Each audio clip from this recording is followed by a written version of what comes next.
লতি রান্না করবো। এই যে কচু লতিগুলো কেটে ধুয়ে রেখেছি। লতিগুলো খুব টাটকা ভালো। সর্ষে, কালো সর্ষে, সাদা সর্ষে, কাঁচা লঙ্কা এটা বেটে মাখিয়ে নেব। বাটাটা লঙ্কা সর্ষে বাটা মাখিয়ে নেব। হলুদ দিলাম মাখিয়ে একটু রেখে দেবো।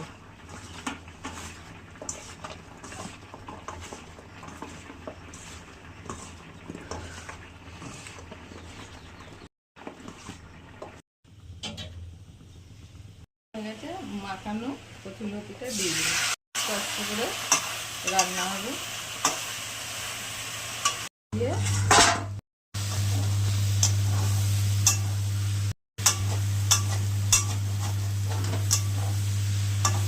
এবারে নাড়া, এবার ঢেলে নিলাম লতিগুলো। এবারে আর একটু তেল দিলাম, অল্প তেল দেবো যেহেতু তেল দিয়া হয়নি। দুটো ফোড়নে একটু কালো জিরে দিলাম।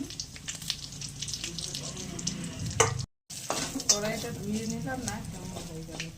দিলাম, বেরিয়ে গেছে সুন্দর। এবার পেঁয়াজটা দিয়ে দিলাম, একটা টমেটো কুচি রেখেছিলাম এটাও দিয়ে দিলাম। দুটো ভাজা হয়ে গেছে। এবার আবার কচুর লতিটা দিয়ে দিলাম, চিনি দিলাম। না করেন দেবেন না, মানে লতি রান্না একবার এইভাবে করে খেয়ে দেখবেন।